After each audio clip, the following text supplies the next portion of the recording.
Hi everyone, I'm Dan Taylor, a product architect working on Azure AI Studio. In this video, I'll be showing how you can build your own Copilot in Azure AI Studio with custom Python code by using the Azure AI SDK and CLI in our hosted VS Code web development environment. Our goal is to build an API that grounds your Copilot in your enterprise data.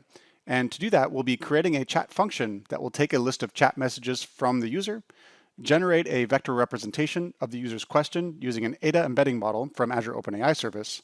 We'll then use this vector to perform a vector search on an Azure AI search index to retrieve relevant documents.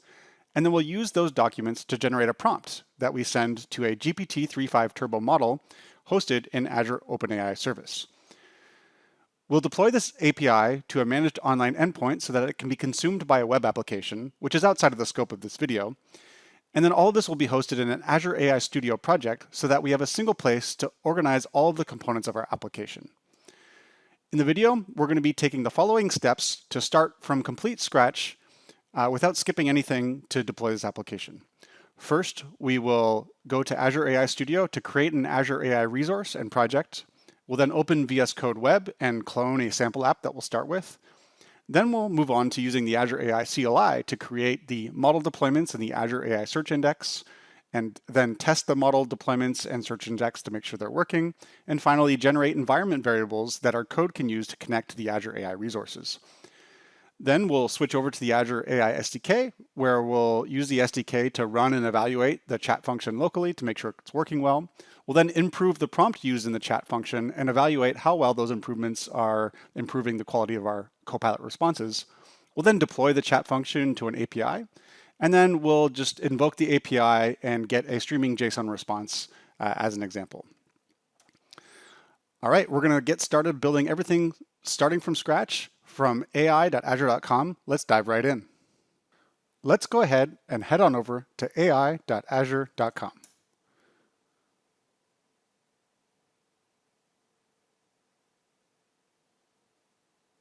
From the home page, we'll click the Build Your Own Copilot button to create a new project.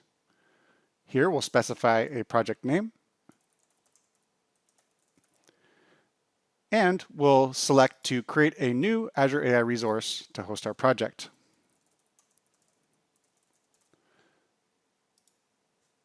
When creating the resource, we'll just pick our subscription and the location that we want to host our resources in, which will be East US. Now we'll go ahead and wait for this project to be created.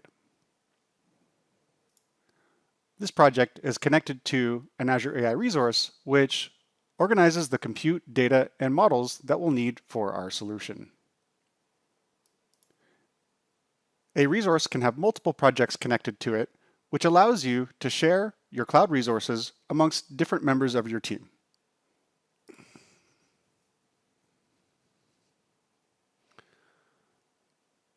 Now that we've created our project, we'll go ahead and get started coding by opening the project in VS Code Web. First, we'll need to create a compute that VS Code Web runs on, so we'll go ahead and click Create here.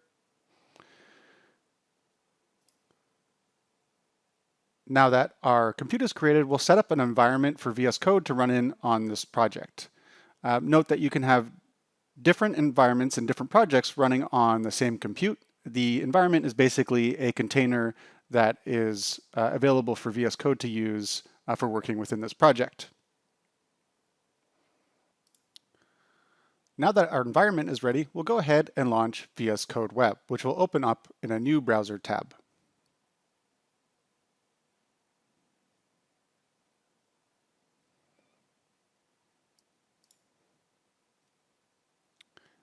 When VS Code opens, we get a helpful README telling us about how to use this VS Code web environment.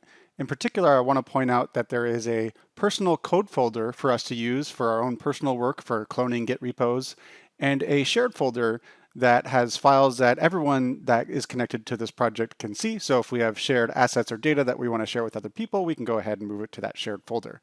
And if we created any prompt flows in our AI Studio project, they would also show up here in the shared folder as well. First, we just need to allow VS Code to trust the code in this repo.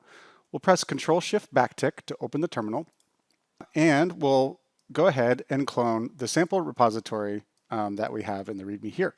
So we'll cd into our code folder, and we'll go ahead and clone that sample repo, and then we'll cd into the sample repo.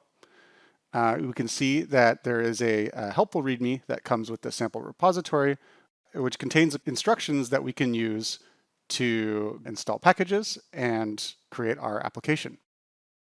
First, we'll follow the instructions to create a virtual environment for installing packages. And then we'll install the requirements.txt file, which contains the Azure AI SDK, including the generative package for running evaluation, building indexes, and using prompt flow.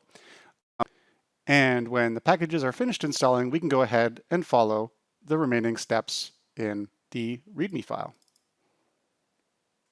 We will run the AI init command, which will create and configure everything we need for our code to run. The first thing that the CLI prompts us to do is it helps us log in and authenticate with the Azure CLI. So we'll see that this supports two-factor authentication.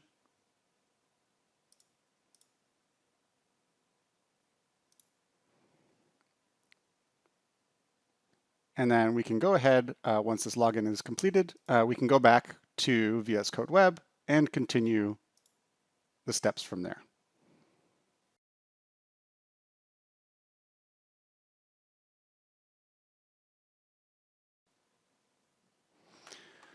I can now pick my Azure subscription to use.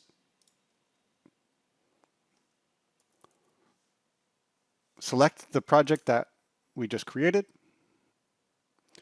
And now we'll be able to create the models from the Azure OpenAI service that we need. So first we're going to select a chat model. Let's go ahead and use the GPT-35 Turbo 16K model. It's created a default name for us to use for that deployment. Now we want to select our embeddings deployment, which will be used to vectorize the data from the users. And again, we'll just select the default name. And then for evaluation, we'll go ahead and also use the GPT-35 Turbo 16K model, although GPT-4 is also a good choice for better results. We're going to create a new Azure AI search resource here to host our vector index, and we'll just pick the location, East US. We want that in the same place as our project.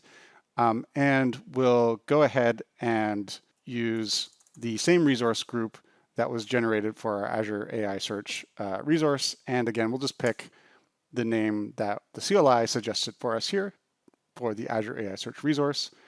And now the CLI will wire up all of our choices and configurations so that they can be used by our code.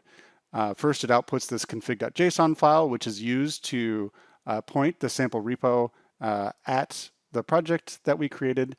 And now we'll also run the AI search command to create our search index by ingesting the markdown files that are in the sample repository. So here in the data folder, we have all these product catalog informations for this company, Contoso Trek, which is product information for our enterprise that we want to use to ground our Copilot in. And so now that we've gone ahead and created that vector search index, before we start running custom code, we can use the actual AI chat feature to use the built-in chat with data capabilities of the Azure AI Studio just to make sure that everything's working properly. And so we can ask a question like, what tent is the most waterproof of the assistant, and we can see if the built-in chat with data capabilities are working, and we can see that that is now retrieving information from these markdown files that we just ingested. Awesome. So now that we can tell our resources are all set up correctly, now we want to generate environment variables for use with our code. So we can use the AI dev new command to generate a .env file. And so this .env file contains all of the configurations that we just set up with the AI init command and wired that up to our code. If you're a developer, you may be used to creating these .env files manually, which is a lot of tedious work, and the CLI has automated all of that for us, which is great. Now that we've configured our environment for our code to run, we can move on to running the sample Copilot application. So first, we're just going to copy this command here, which invokes the run.py file. This run.py file contains a reference implementation that shows how to use the Azure AI SDK to implement a Copilot. So you can see that we asked that same question that we just ran from the CLI, and we can see that in response we got the answer to the question, that which tent has the highest waterproof rating. And we also can see the retrieved documents that were returned from our Azure AI Search Index. Let's go ahead and take a peek at this run.py file to see how this works. So we can see at the top of the run.py file, we load that .env file that was just output by the Azure AI CLI. And if we go to the bottom of the file, we can see here what we do is we just simply take the question that was passed on the command line and we run this chat completion function with the question as a single message from the user. Now, if we go and look at the implementation of this chat completion function in the sample repo, we can see it's actually pretty straightforward. First, we take the list of messages from the user, we get the last message in the conversation, and we pass that to the getDocuments function. The getDocuments function then uses the OpenAI SDK to first embed the user's question into this vector embedding. And then we use the Azure AI Search SDK to then do a vector search using that vector query and return the documents back to the user. Once we have those documents, we then generate the prompt. The prompt is generated using a Jinja template, which we can take a look at here.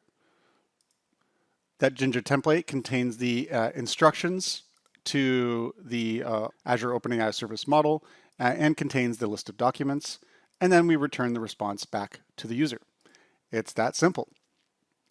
Now you'll notice that this does pretty much the same thing that the built-in chat with data capability did. However, since it's in custom Python code, we can do whatever we want here to add calls out to our own APIs, calls out to retrieve documents from other data stores. We can customize this however we want. We can change the prompts, we can change the parameters. We can really make this our own, which is going to be especially important as we want to take this Copilot to production. And speaking of production, one critical part of getting your Copilot to be production ready is to evaluate and improve the quality of responses that you get with the Copilot. So we're going to move on to evaluating this Copilot next. And for that, we're going to use this evaluation data set, which contains a bunch of example questions and answers that we can use to see how well the Copilot is performing. So to run this, we can go ahead and use the evaluation command in the run.py file. We can say -- evaluate. And while that's running, let's go ahead and look at that implementation of the evaluation. This imports the evaluate function from the Azure AI Generative SDK package, and it loads that sample data set that we were just looking at, and then it runs the evaluation call, which takes the chat function as the target with the data set and generates a set of GPT-assisted metrics to evaluate the quality. We can see in the output here that for each question we get the answer as well as the metrics in this nice table format. We also can see the evaluation output as JSON files, so we can look at, let's just turn on word wrapping here. We can look at for each question what was the answer that came back from the Copilot and what were the retrieved documents as well as a score. So we can use this sort of to debug the answers, but we can also use this URL here to open the evaluation results in Azure AI Studio, where we can get a nice visual of all of the inputs and outputs, and we can use this to debug and improve.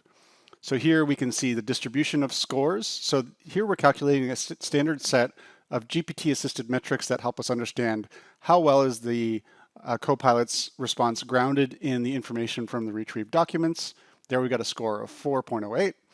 We can see how relevant is the answer to the user's question. Here we got an average score of 4.38.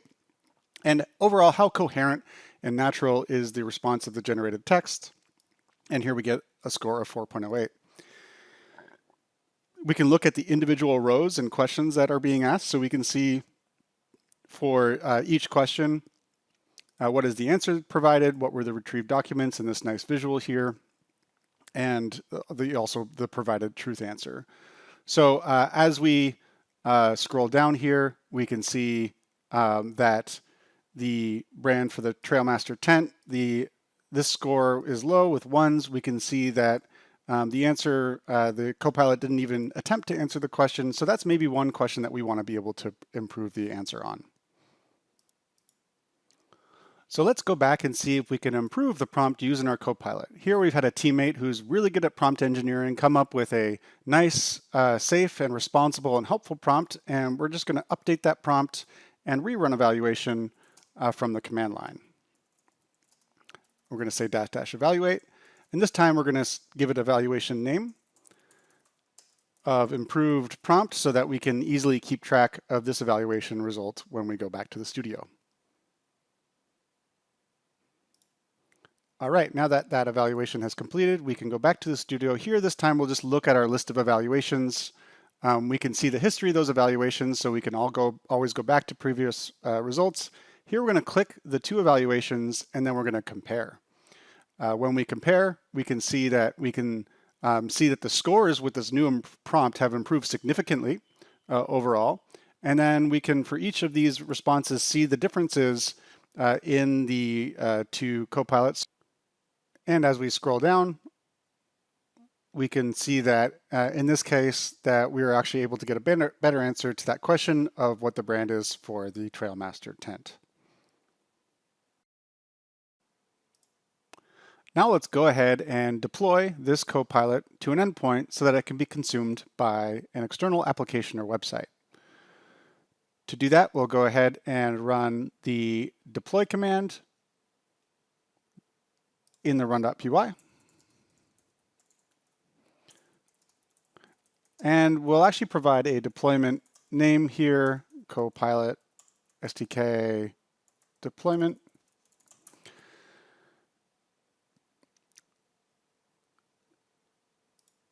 So again, this just uses the Azure AI Generative SDK to deploy the code in this folder to an endpoint in our Azure AI Studio project. So we can see that it just uses the deployment class here that takes the current folder, the conda.yaml as a set of packages to install.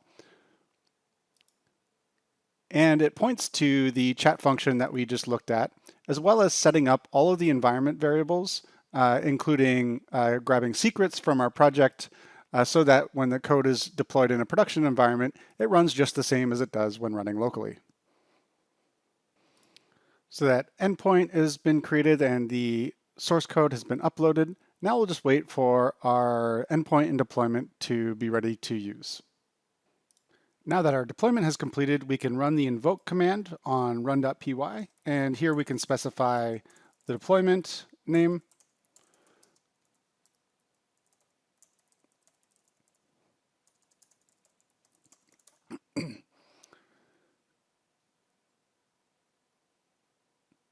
This will return the response as a full JSON blob here. We can see the answer as well as those retrieved documents. We can also specify the stream command, which will return the response in small individual pieces, which can be used by an interactive web browser to show the answer as it's coming back in individual characters. And those characters are visible in the content parameter of each row of the JSON response. That was a quick tour of how you can build your own custom Copilot using code with Azure AI Studio. Be sure to head on over to ai.azure.com to get started today, and you can also check out some of the resources on the screen to deep dive into more information. Thank you for watching.